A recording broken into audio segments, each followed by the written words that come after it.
We've got a spirited discussion. We got almost a debate between myself and Peyton Hornberger of the Alliance for Secure AI.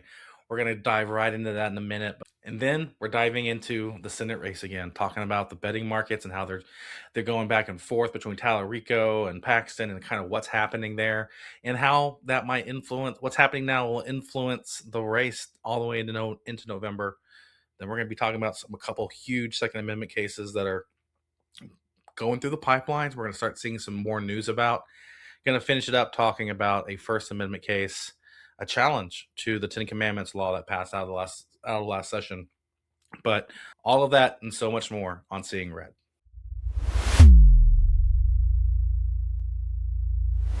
This week we have an incredible guest. We have Peyton Hornberger from the Alliance for Secure AI, based in the DC area. Now, this is the second time we've had somebody from the Alliance on the show. We had Brendan Steinheiser, and I might be saying his name wrong, but we had him on the show earlier this year, and we've talked at length with folks on different aspects of AI, data centers, whatever on the show. This is an issue I care a lot about, and the Alliance tends to disagree with me on just how to implement policy, and that's okay. And that's also why I invite them on the show, because I like to make sure that we're at least talking about this as an issue is well-rounded. So Peyton, welcome to the show, and thanks for joining me today. Thank you so much for having me, Garrett. I'm happy to be here. Well, tell me a little bit about, like, just to remind folks, because I can't, some people didn't watch the previous episode, but they should, and it'll be linked in the description. But tell me a little bit about what the Alliance is doing and like kind of what their big goal is. Definitely. So, the Alliance for Secure AI, our mission is to help shape the narrative around advanced AI and how that's impacting Americans, but also all of humanity. We're focused on both federal policy and state policy. And we are some of the first people to know what's happening and what's breaking out of Silicon Valley and what's happening in the AI space and with all of the advancements and developments. And we're also some of the first to know what's happening in DC. And as you may know, and as your listeners may know, there's a lot happening. It's hard to go anywhere on the internet or in real life without hearing about AI. And our job is to make sure people are informed, and also we're guiding policy and the political landscape towards a future that benefits all of humanity. Sure. Well, there's a lot of to the whole fight. Now, I just wanted to clarify. Y'all are focused on like the Claudes of the world, the Chat GPTs, but how much are y'all looking at like the infrastructure behind it, say the data centers, the chips, and all that sort of part of the fight? Yeah, that's a really good question. I think when folks think about AI, sometimes you just think about a chatbot. Just you think about Chat GPT. It's a resume builder. It's something you can just talk to for a quick question. But we're looking at the whole landscape. Literally, we're looking at infrastructure. We're looking at national security. We're looking at super intelligence. How far fast are these machines improving? We're looking at the labs. We're looking at the companies. Also automation and employment. It's very, very hard to see where AI doesn't impact every aspect of our lives. So we're covering all of that. There's been a lot of traction politically, and I think on a policy front when it comes to the chatbots, deep fakes, and we can get into that. Now on the horizon is what do we do about automation and employment and how that's changing, the landscape in America, and then also data centers. Big question. Trying to figure out what do we do about, where do we build them? How big are they? How ugly are they? We're trying to figure out what to do about the data centers for sure. Gotcha. So, for me, there I look at how the internet was developed from the 90s to the present day, and there was a lot of wild west with it, right? There was a lot of Mm. just figuring it out. The government got out of the way, and then things started working themselves out. We had huge advancements over the years, but there were costs to it, and so it feels like you're trying this time to kind of looking back at what happened with just the internet 1.0 and 2.0, I guess, Mhm. looking at where we're at today with AI, like what lessons are y'all applying from that, what we learned from that experiment, and what are you trying to do with this, with and apply those lessons to the AI fight? There's in our space and how we're seeing the conversations play out in DC and over in California and then coast to coast. A lot of comparisons are drawn between AI and social media, AI and the Industrial Revolution, and then AI and also the age of the internet. There's some hard lessons that were learned, I think, with and not to get super in the policy weeds, but there's this thing called Section 230, which regulates a lot Mhm. of free speech. As a person who loves free speech and loves being able to say whatever I want, and coming from the libertarian world, that's really important, and that's critical for maintaining like our civil liberties and our Constitution and upholding those values. But there's a lot of questions on, well, who's responsible when a chatbot you know um, says something that we don't like? Is that the responsibility of the machine, or is that the creators? So those are some questions that we have to ask ourselves, and I think some people think that we got that really wrong with social media and what we were allowed to post and how that impacts kids and mental health, and there's a lot of questions there. So we're trying to take those lessons and implement them in a way that does benefit people, and not just saying we can't do anything about it and going full hands off. I think that was definitely an acknowledgement of we can't just go hands off. And when I say we, I mean policy advocates, policy influencers, lawmakers. I think during the social media internet 2.0, there was this feeling of let's just let the companies and let's let the tech people and these young entrepreneurs come up with some cool ideas. And I think there were some negative consequences that requires people to be politically involved and say, no, we actually do want to shape the way that this policy and this technology leads us. So I think that that's a good comparison. I also think that the comparisons between the Industrial Revolution and AI are appropriate because we're in a really transformational period. Things will not look or be the same in a year from now. For example, 2 years ago we were not, and we thought some of the stuff was science fiction. Like, to be honest, Sure. we thought it was impossible that machines could act as AI agents. They could act on their own. You can prompt them and they can do multiple tasks. That was totally outside of the realm. The movie Her from 2013, that is almost irrelevant now. That's just happening. I encourage people to watch that one. I just rewatched Space Odyssey 2001. That's kind of scary. Anyway, my point is, there's a lot to be uncertain about. There's a lot to be, people that are really worried about the future. I think that's valid. The Sure. exciting thing, the opportunity we have, and I think what we're doing here at the Alliance is saying we want to take this technology, by the reins. We want to really get involved. We want states to be involved. We want Congress to be involved. We want everyone to be involved to help say, this is where we want technology to go. Here's who we want it to benefit. Absolutely. I hear you. So my read on it is a little is similar, and that I recognize that some of the problems that exist, and that I think I think we differ more on the solutions to the problems than on what the problems actually are, which means we're probably further along to agreement than most people on this issue. But I would say that a lot of what the public is talking about, or the things that the public is specifically concerned about, has some more to do with the data center side of things, but also with just an understanding of what AI was, like you said, from 3 years ago. It's, oh, it's just I chat to it and it gives me an answer. It's does some of the research for me. It does the Google search for me and tells me what the answers are, type stuff. The original ChatGPT LLM stuff that came out a few years ago. But as you are well aware, and you talked about, like, we've moved into agentic stuff. There's what the newest models are doing and capable of doing are, on the coding side, incredible.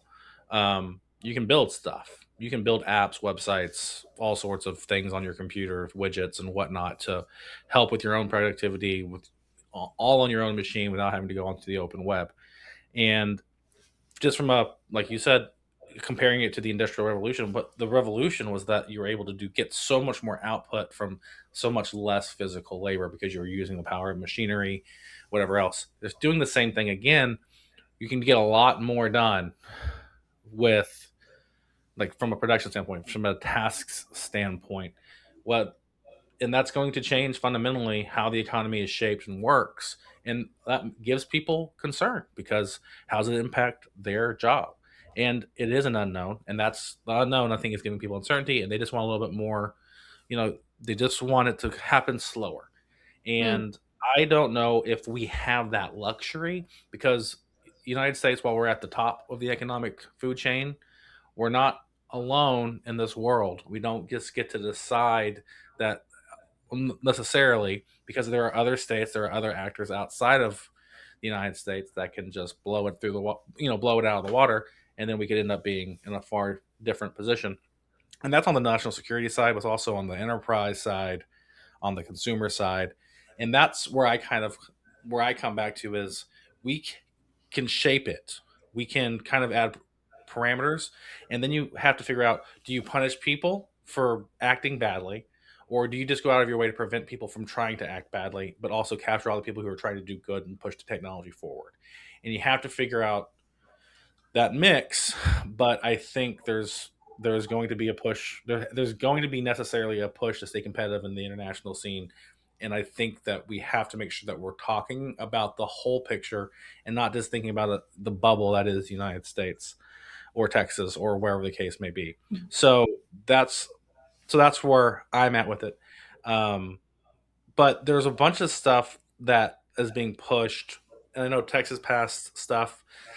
Do y'all talk on any of the App Store regulation and similar legislation that went through, like Texas at the state level? Now the feds are trying to preempt with like the Kids Act. Can you tell me a little bit more about that, about the App Store? So there were different legislations that passed that basically said that there has to be identity verification, either at the app level or the app store level.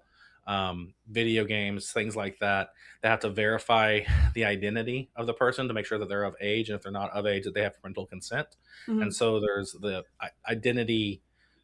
It's de is In practice, it slightly de-anonymizes the internet, but also the government can see your search histories, all that fun stuff. Right. Yeah, I don't know if y'all were in that space at all. We are, and that ties in with a lot of the child safety. Child Mhm. safety is wrapped up very tightly with a lot of these AI bills and a lot of the AI policy right now. Um, and there is a big ongoing battle and conversation between federal framework, federal policy, and then what do we let the states do? Um, I think it's a good thing that we have states like Texas and you have others that are really trying to lead in terms of how do we make sure AI is going well and that we get out of this unknown zone and we can actually make people feel more confident about either interacting with the technology or moving people towards a more practical space. California, Illinois, New York, but Texas has a great opportunity as a really fantastic state to lead here. We've seen some good movement. So there's like Trega, for example, and that is a pretty powerful framework for how AI can be interacted with. They address stuff like deepfakes as well. I think the age verification stuff is a good first step. A lot of this stuff is a great first step, and it's not going to be perfect. And I don't think the expectation is that we're going to get perfect policy right now, especially as AI is rapidly advancing. It's a remarkable technology, and it's hard to keep up. But we do need people thinking about this and trying to get closer and closer to what we see as a better outcome. But we do have folks working on that, and there's a lot of friends and allies both in Texas and then all across the United States that are trying to think of how do we protect children and not cause them any more harm, and not lead to absolute disasters when it comes to technology, for sure. Well, and here's my question. I It's kind of a gotcha. So if you we can, just giving you a preface, it's whatever else. Great. But how are you using AI in your everyday or work life? Like what is like what how are you using it, and are any of the policies you're advocating for going to make it more difficult for you to, get done what you're trying to get done? Yeah, great question. I use AI every single day. I think for two reasons. One, I've always thought emergent technology was very interesting. I was primed at a young age to be into all of like this sci-fi stuff. Anyway, I use AI every day. I was an early adopter of ChatGPT, even when it was really bad at writing emails. Now it's pretty good. Like it's really good actually. Yeah. The video, I mean, video content, images are indistinguishable from reality, and that's been frightening and amazing to see at the same time. I've built my own AI agents that have helped with like repeatable tasks. So I've Mhm. seen, firsthand the productivity benefit from being able to use AI, and um, you know, f- there's a lot you can do in terms of like the digital space, in terms of digital marketing and in the communications world as well. You can have AI code a whole website for you. There's really fantastic ways to make yourself more productive. Also in my personal life, it's great for recipes. That's fantastic. And doing some research for different trips. So um, I do think that there's a lot of great uses. I've also seen how AI can really uplift up and coming entrepreneurs, small businesses. There's a lot of good opportunities there. um, okay, so then the second part of your question is, anything that we're doing or advocating for going to harm any of that, or make our lives worse? That's what I don't want. I don't want to see policy that puts, first of all, any of the states in handcuffs or any of the businesses in handcuffs. I think that's a bad plan. Mhm. And our philosophy at the alliance is, how do we promote U.S. innovation and U.S. dominance? Because we do Mhm. we have to be dominant in the AI space, especially against China. How do we maintain that while protecting children and protecting people from harm? Because the digital space does do that. Um, all while trying to keep up while this technology rapidly increases. So I would say no. I don't think that any of the uses that we see of productivity, uplifting entrepreneurs, helping out small businesses, helping out, parents who want to do it all, or people who want, even like minor health advice. None of that is at risk. I think we're really in a position where we can get the most out of the technology. This issue's turning into a voting issue, like all do. Are you seeing this issue polarized yet? I mean, like to say that is one party taking one side versus another? Is it still kind of figuring? Are the coalitions still kind of both bipartisan, where you have, or just what are you just in Texas or across the country? But then also, how are you seeing it play in elections, and whether it be primaries or on the either side of the aisle, but also shaping general election fights across the country? Sure. The politics on the AI issue, I think, are really good. Um, uh, they're almost all polling that we've seen, from whether small scale to large scale, say that everyone, up to upwards of 80%, no matter your background, they're concerned about the direction of AI currently. They want something to be done. They want some answers. We want some more certainty. We want to know what's going on in the black box. That is true for all different backgrounds, for people, Democrats, Republicans, teachers, students, parents, workers. There's a lot of, it's that's unanimous.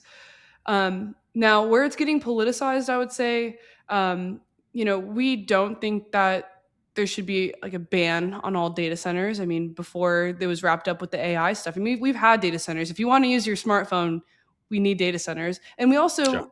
we also need to think about that, for if we want to make sure that America is dominant, we're going to need to think about how we can build data centers and build critical infrastructure in a way that's going to, again, benefit America, without causing any real harm. The concerns, though, that people have about data centers are very valid, and my thoughts for people running for office on that topic: you should listen to those people and you should hear them out. Why are they concerned? What are they afraid of? Are they afraid? Is it the cost? Is it the cost of living? Is it the noise, or is it something else? Is it the fact that they're just afraid of AI? I would say that going into upcoming elections. If a candidate's not addressing the data center issue or the AI issue, they're going to be in for a tough ride. You need to be prepared to like have some answers to some questions because people are really concerned. Yeah, I think you hit the nail on the head on that one. There's a lot of backlash, and it seems bipartisan. There's rural backlash. There's whatever. There's organized fights on the East Coast. There's a lot of misinformation coming out about like what the problems are. Like there are a handful that are making noise, but that's from the energy generation that was required. So like for me, it's like if you have to bring your own power, which is one of the things that people are saying. Well, then they're saying, but we don't want it to be loud.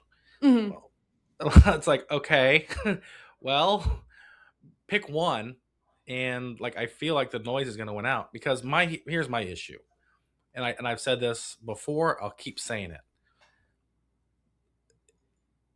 The data centers need the power. We need the data centers. Uh, but the reason they don't have access to the power is because governments across the country have not been building their grids appropriately. They've been just trying to manage it with like and been scared by climate alarmists about like not of having too much electricity or whatever, and then afraid of nuclear. Like we've have power needs. We have the power needs regardless of whether it's AI or not, or data centers or not. But it's AI, it's data centers that's really pushing this, is really forcing this. We need to expand our grid capacity just across the board generally. And so, yes, I hear you. Like people are concerned about like whether we're going to have enough power. It's like, yeah, but we need more power. So Right. we need to that's a it's a similar problem. It's an aligned problem. They definitely whatever else, but it's not like it's not AI's fault. We need the Right. power regardless, and we need to upgrade what we currently have. That's one of the other problems. Like it's like we have aging infrastructure. We have to make our grid more resilient. I actually really agree with you, Garrett, on this point. And I think a year ago we really couldn't have a conversation about this. People weren't really ready to have the you know, actually, let me back up. Nuclear is a great point. Every that we weren't talking about that. We know it's like one of the cleanest energy sources. It could also be super profitable. It could be there's so much potential to come out of nuclear, but everyone got very scared, and we did nothing else with it. And we know that if we want to keep building AI and we need more power, we're going to have to get very creative on how we build good technology and infrastructure to Yeah. power all of this in a way that is reasonable for communities. And I actually I tend to be an optimist generally. I do think that even though there's this backlash, even though there's this big push that we're seeing nationwide, that signal I think is going to end up leading to like better policy, better infrastructure that does hopefully ultimately like lead to like more productivity. People are happier. We're getting like better yeah, better infrastructure and updated infrastructure. I think that's where we're headed. But I wanted to go back to one point. Um, one of one of the things that we're doing and why we really try to talk to a lot of different people at the alliance, and we're doing a lot of different communications and events and panels and bringing together different coalitions, is so that we can give people the courage to talk about AI. I think there's sometimes folks think that because it can be so technical, or because it's so out of their realm of imagining, they can't have an opinion, but they really can. And I think that we don't want folks to tap out. We want people to be involved in this process and say like, no, we do think that the data centers are loud. That's valid. Okay, how do we get better? Like we need the power. Let's have someone very creative and clever and have these engineers build something. So I think people should have courage to get involved and say learn more and help shape this, because it really does like require all of us. Well, and here's my thing. I have many things, but here's one of my things. Um, if you look at a similar technology in that it's a backbone that the real stuff is what's carried on the data. It's not the data itself or the data center itself. You look at something like the railroad, which Mm. is also extraordinarily loud and it has is necessarily next to people. Like, yeah, we have some quiet hours sometimes, but that doesn't. But that means they just can't blow their horns. The trains themselves are still loud. I can tell you because I live a mile away from one, and at nighttime I can hear it going around the clock down the tracks, a mile away, in a major suburb in a city. Like it's just loud. They're just loud, and you get used to it. Um, so like yeah, with data centers, like we have some agency in like where we can move something that's depending on where it is. If you're in a city or if you're near housing, like we can make it a little bit further away. We can make it less loud. You can put decibel limits on all sorts of stuff. I'm not against any of those policies, but what I'm saying is like it doesn't have to be perfect, and we shouldn't require perfection. Like they're still trying to figure it out, and that's my one of my just annoyances. Because here's my fear is that the people who are organizing the data center fight are the same people who organize all the climate fights which were basically just designed to kill all development, kill any pipeline, kill any nuclear power plant, whatever else. And they're using the same playbook. And right now, Republican and Democrat governors and or administrations are giving in to the first steps of it, and then they're just going to clog up the works, which is how things work in California. Well, all their NIMBY stuff. That's why development's so difficult there. Like, eventually, there has to be some sort of breakthrough, and the Republican states will probably be the ones that lead it. But like my fear, my concern is that that's what the playbook that's being deployed. I'm seeing it in action, and I don't want to make sure that the people on the right, center right, far right, whatever, are looking at this and think this is going to be a tool of the left. The left is going to make this. This is going to be like climate change all over again. Interesting. I want to push back on this a little bit. Um I see where you're coming from. Although I would point to a couple of different groups out there that are um, very openly like right of center and also activating people on the data center issue, just in terms of whether it's like eminent domain or whether it's just what like can't questioning like what the government can do. I think if you go and look at groups like, for example, like Humans First, they've been doing a great job of organizing people on the ground, and that was born out of like the Tea Party movement.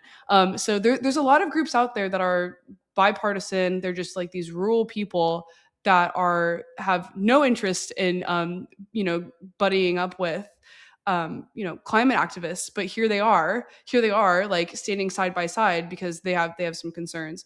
I do think though, expanding a little bit out of just the data center issue, there's a greater concern.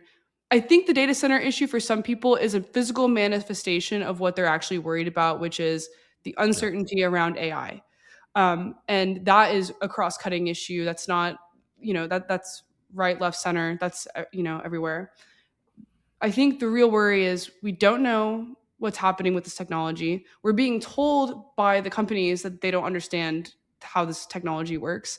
And yes, it's fantastic right now. It's giving us these, awesome productivity tools. But just this past week, the top 3 labs had AI agents go rogue and escape and break into other companies.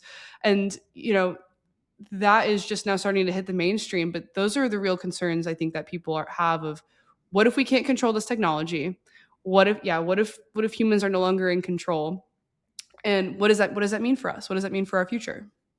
I mean, yeah, I hear you. And on a couple of things to note. One is to your point that there are people on the right who are on this. I think you're right. Right now, it's a fairly bipartisan issue.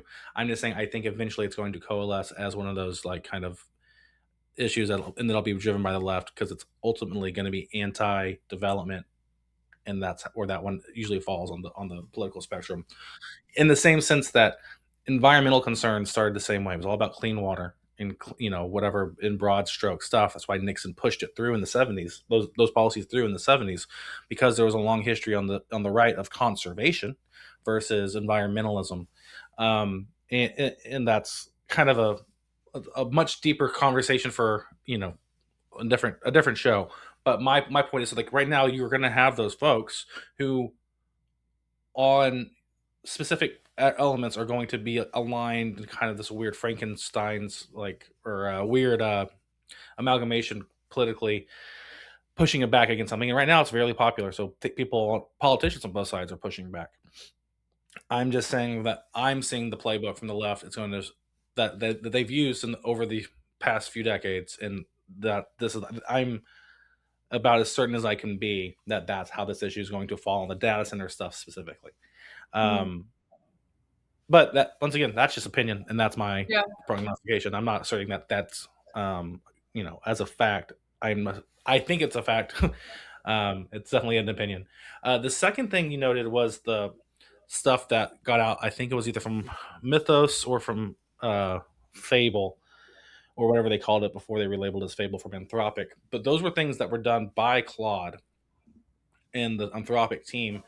And I think it's interesting is that it wasn't those weren't those jailbreaks where they got out and broke into other people's sites. They Mhm. found it's I'm less concerned about that.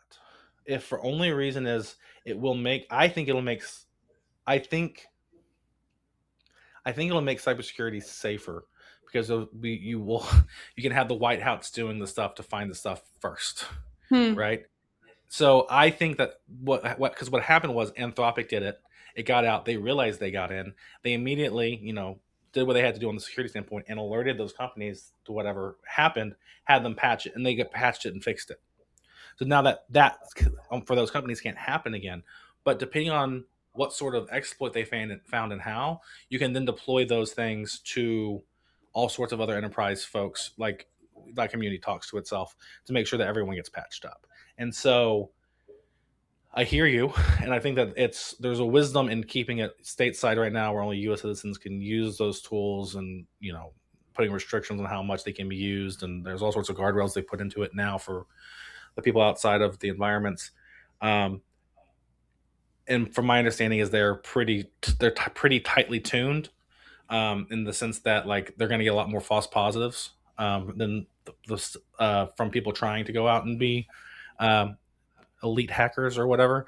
But I mean, it's a serious concern. But there's the serious concern also relies on the fact that there are models in other countries that are being deployed, and we need to know what those vulnerabilities are as those models get better and better too, because they're going to be used against us and our businesses and our governments. We want to make sure that we're good. So I hear where you're coming from with it, but that's kind of where I'm landing with a different view of how those issues are processing.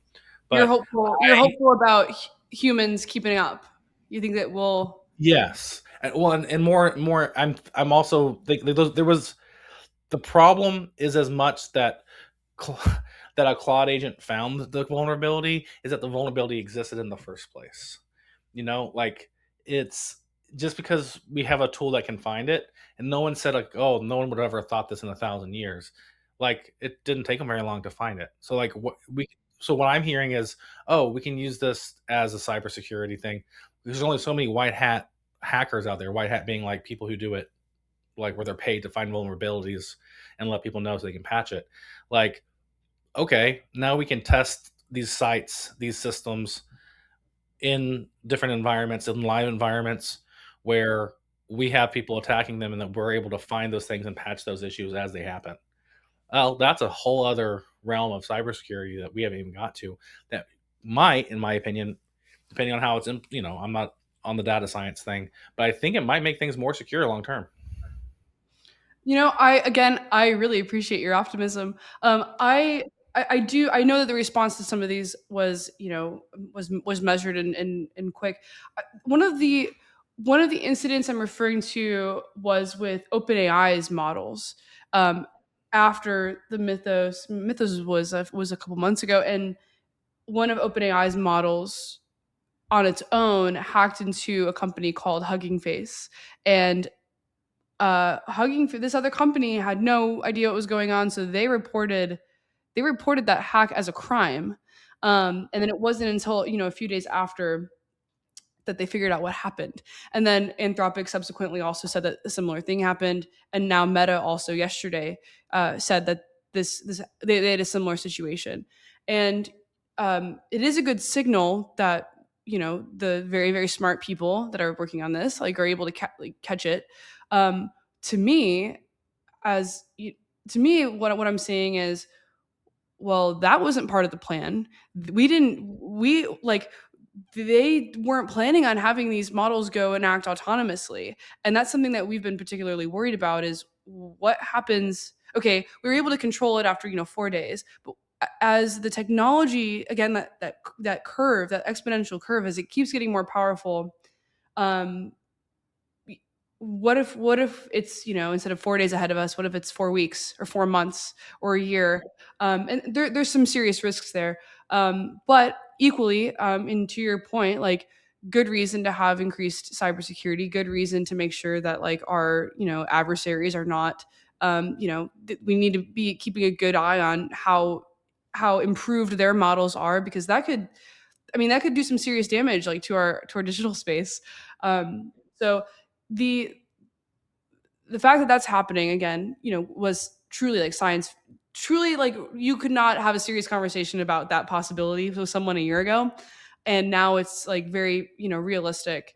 I'm also hopeful about humanity. I think that we're all here because we're trying to make sure it like goes well. But the fact that AI is now powerful enough to act on its own should be right, that should be ringing in people's minds, like, okay, time to pay attention. What are we really building here? What's really happening?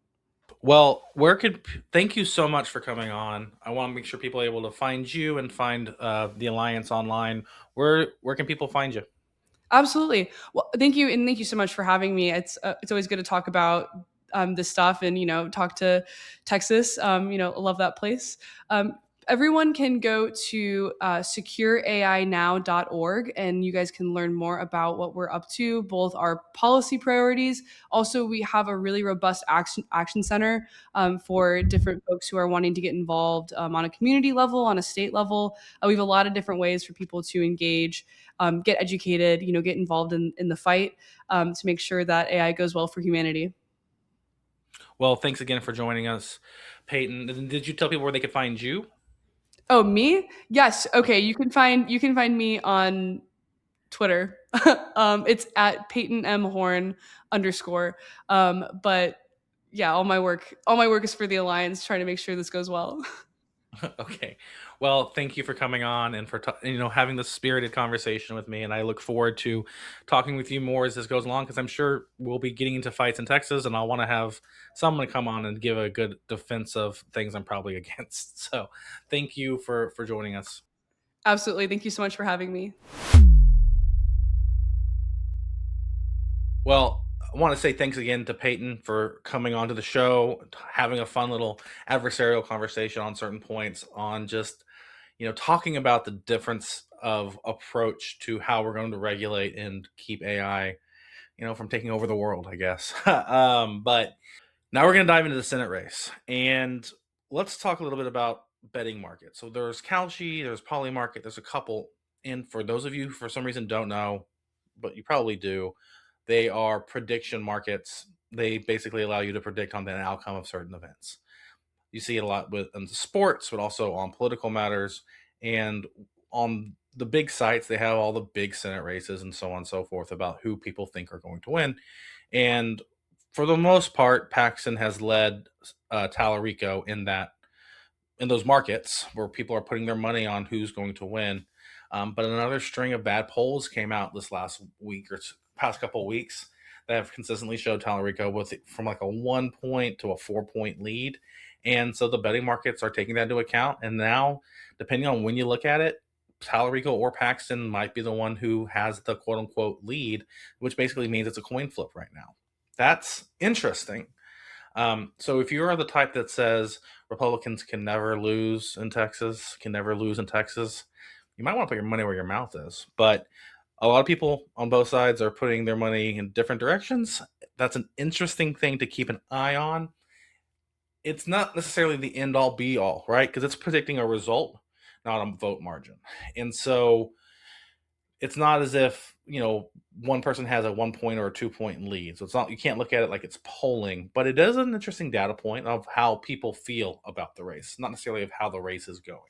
but it's taking into account a bunch of things like the polling numbers, what people are seeing on TV, what people are saying around their friends, their family. Um, there's some political science literature that seems to indicate that a better polling question than who are you going to vote for is who do you think the people in your neighborhood or in your life are going to vote for. That tends to get a closer answer to final voting results than what people actually say about themselves for a couple reasons. Some people might lie about who they're voting for or not voting for on a poll, but they're probably not going to lie about what they think other people are doing. But also, it brings in a bunch more information into that question. Now, we haven't seen that play out in a lot of different polling scenarios, so who knows how valid that may be.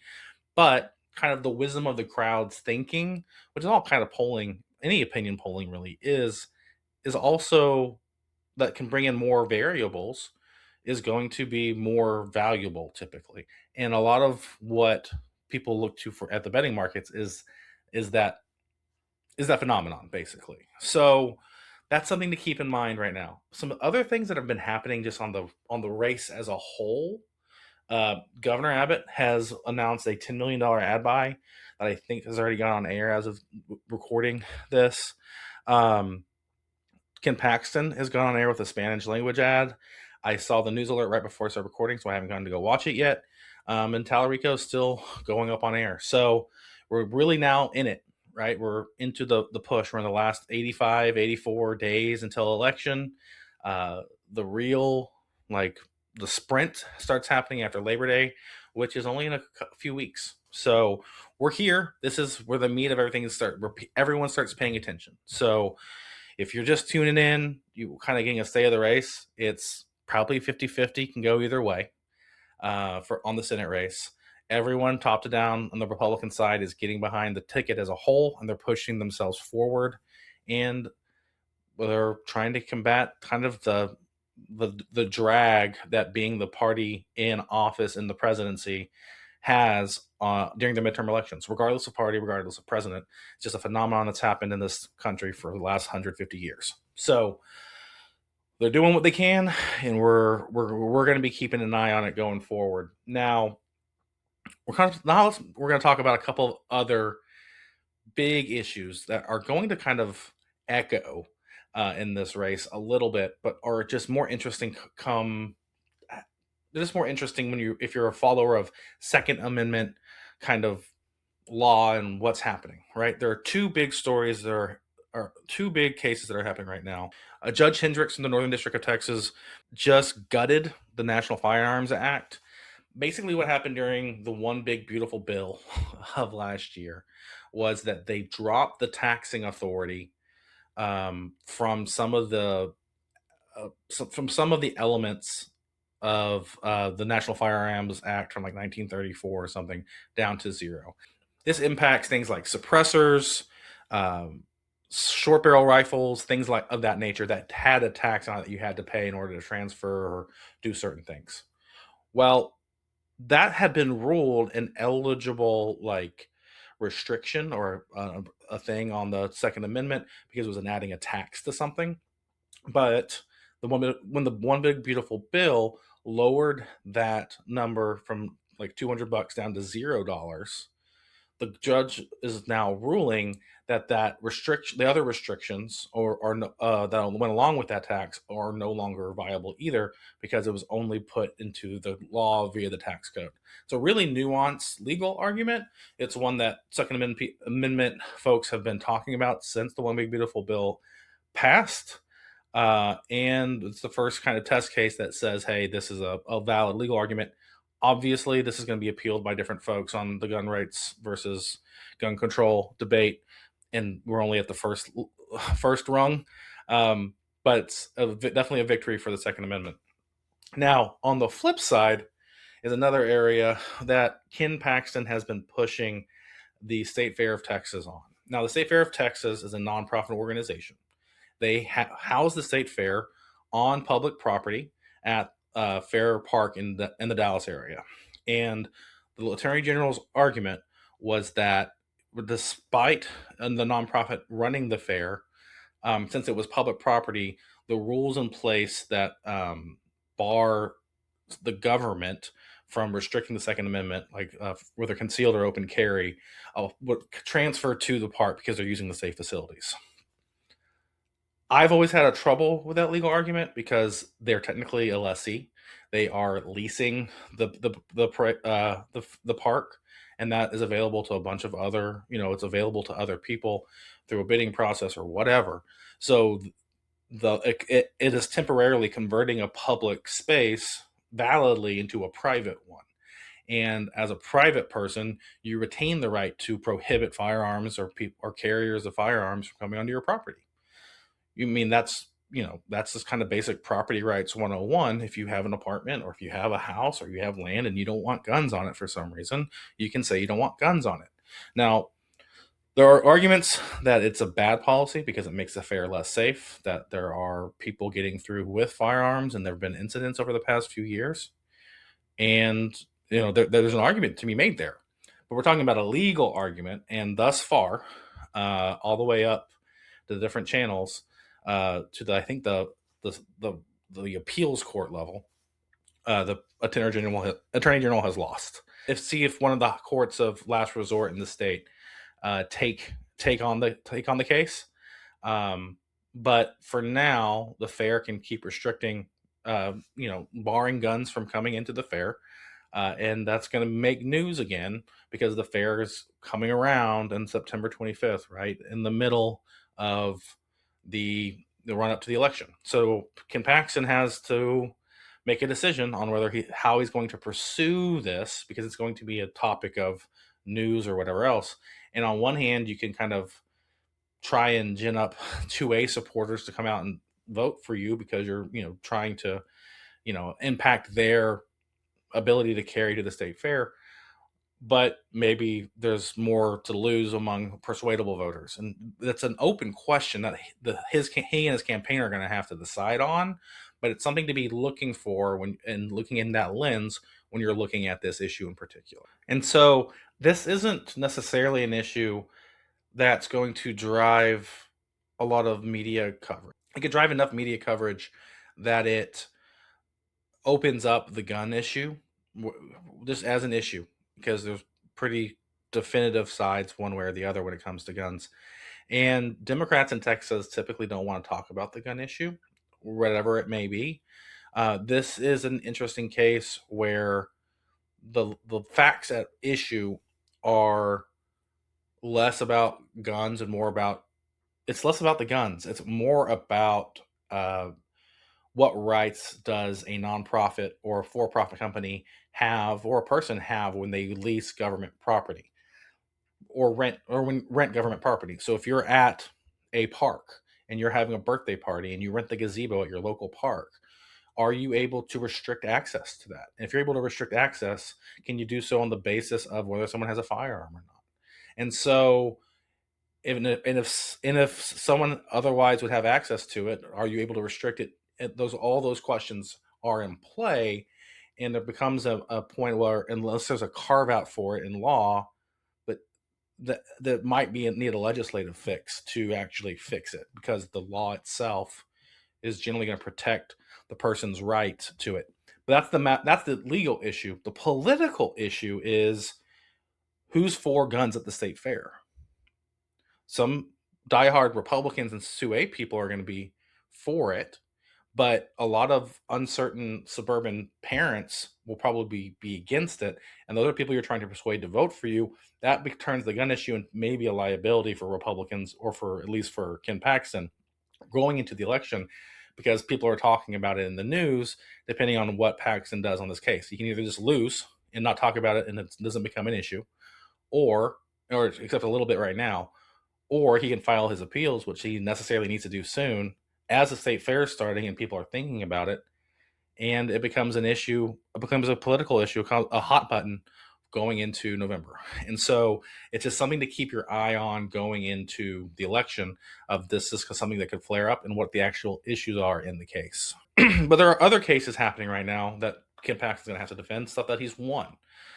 There's been in the 89th session, the legislature passed a requirement that school districts would have to display the Ten Commandments if people donated them to the school or to the district. And so schools all over the state have the Ten Commandments posted in their cafeterias and in their classrooms and all over the place. And in a way that's specifically prescribed of how they have to look. And so those laws have been tested up to I believe the Fifth Court of Appeals. I don't believe there's a circuit split yet, but eventually that'll go to the Supreme Court. We'll see how that plays at that level. But more than I think Texas, Arkansas, Alabama, and Louisiana have all passed these laws so far. And so eventually that law will end up on the Supreme Court from the rule on what is and isn't allowed on this. But in the meantime, there's a new case that came out last week from the Houston area that isn't challenging it on federal grounds. It's challenging it under state law. A couple of laws passed recently, including the Parental Bill of Rights law passed in the last session. It's interesting for a few reasons. One is we'll see if that's effective and what the meat of that other law. But that law was meant for conservatives. It was written by conservatives to kind of help schools or to help give parents some teeth when fighting against schools and against other and fighting for their kids and making sure they have the parental authority.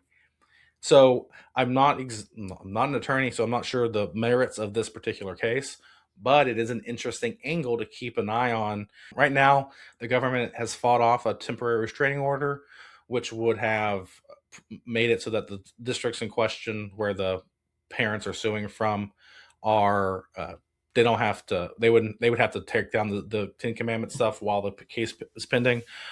That's a pretty easy bar to clear. So it doesn't tell us much in the tea leaves at this point, but it tells us something. It tells us that the government has a pretty strong case that they're likely to win.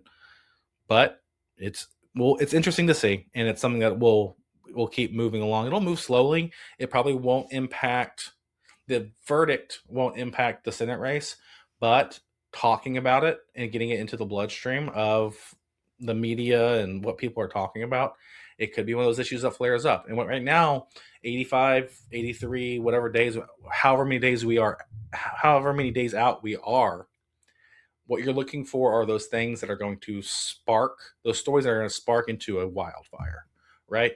Because it's going to be something. Right now, people are probably bet it's going to be some sort of data center related thing. It's probably going to be some sort of national story. And there are a few things that have started up that we'll see. Maybe I don't want to speculate because a lot of times it comes from small tragedies that become major issues. But I don't know how many major health crises like COVID, but also Ebola from 2024, ISIS from 2014, ISIS or 2012, whatever. But ISIS from 2014. These different issues become the issue everyone's talking about across the country. And it's hard to say what that issue is going to be, but it's kind of starting to look for the things that it could be. And you can have local issues like that too. So that's what I'm looking for right now, trying to keep you up to date with what could be happening while also telling you about some news you may not have known about. And that's what we're doing here at Seeing Red. We're talking about all the things as best we can and trying to tell you about as it is. So if you like that, subscribe where you're watching, where you're listening, so you can hear us week to week. And hopefully, if you do that, you'll see me pop up in your feed next week and the week after that. And then I can say hello to you. But for now, I'm going to say goodbye. Have a good one. This is Seeing Red.